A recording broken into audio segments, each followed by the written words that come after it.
ఒకవేళ గుడారంలో కానీ మోషే కానీ వెళ్ళకపోతే వినండి, ఖచ్చితంగా దేవుడు మోషేతో మాట్లాడే అవకాశం బహు తక్కువ ఉంటుంది, ఉండదు. అందుకనే దేవుని పెట్టారా, మోషేతో దేవుడు ఎలా మాట్లాడాడంట, ఒక స్నేహితునితో మాట్లాడాడు. కారణం ఏంటి? సన్నిధి అనుభవము. మీకు తెలుసా ఈ రోజుల్లో ఒక పనికి వెళ్ళడానికి నిర్లక్ష్యం చేస్తలేదు, స్కూల్కి వెళ్తాను నిర్లక్ష్యం చేస్తలేదు, కాలేజీకి వెళ్తాను నిర్లక్ష్యం చేస్తలేదు, ఒక పెళ్లి ఉంటే నిర్లక్ష్యం చేస్తలేదు, పుట్టినరోజు నిర్లక్ష్యం చేస్తలేదు. మీరు ప్రతి పని చూసుకోండి. పెళ్లి చెప్పారు, ఎన్ని పనులు ఏం చేస్తాం మనం? మానుకుని వెళ్ళిపోతాం. పుట్టినరోజు చెప్పారు, ఎన్ని పనులు ఏం చేస్తాం మనం? మానుకుని వెళ్ళిపోతాం. చచ్చిన రోజు చెప్పారు, ఎన్ని పనులు ఏం చేస్తాం మనం? మానుకుని వెళ్ళిపోతాం. ఏమండి? లేకపోతే ఆడపిల్లలు ఉంటాయి కదా, వాళ్ళు వేరే పెద్ద మనిషి అయిన రోజులు ఉంటాయి, అవి చెప్పారు, అది కూడా మానుకుని వెళ్ళిపోతాం.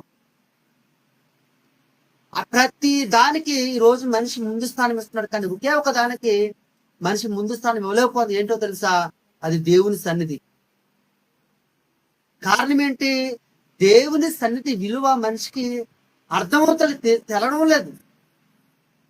చాలా మంది ఏమనుకుంటున్నారంటే, మనసులో ఉంటే చాలు కదా, మనసులో ఉంటే చాలు కదా, మనసులో ఉంటే చాలు కదా. ఏమనుకోద్దా? ఇంట్లో ఎన్ని కుటుంబాలు ఉంటాయి? ఇంకో 2 వస్తే కుదరదా? రావచ్చు. 2 కుటుంబాలు ఉండొచ్చు అక్కడ. ఇంట్లో 2 కుటుంబాలు ఉండొచ్చు. 2 నిన్నే అది మామూలుగా అడుగుతుంది. ఒక వస్తే రావచ్చు, ఉంటా కుదురుతుందా? 2 కుటుంబాలు ఉండొచ్చు ఆడ. పాస్టర్ గారు నేను అనేది ఏంటంటే, మన రావణ్ గారి కుటుంబంగా మళ్ళంటూ 4 ఉన్న వాళ్ళు 2 కుటుంబాలు ఉండొచ్చు అంటున్నాను. ఇది కొనకూడదా? సరిపోదు.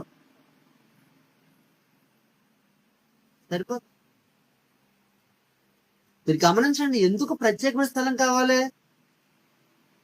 అంటే, మన కుటుంబంలో ఉంటే వినండి, మన ఇంట్లో ఉంటే ఎన్ని సమస్యలు, పిల్లల సమస్యలు, భార్య గురించి ఆలోచించాలి, భర్త గురించి ఆలోచించాలి, పిల్లల గురించి ఆలోచించాలి, అప్పుల గురించి ఆలోచించాలి,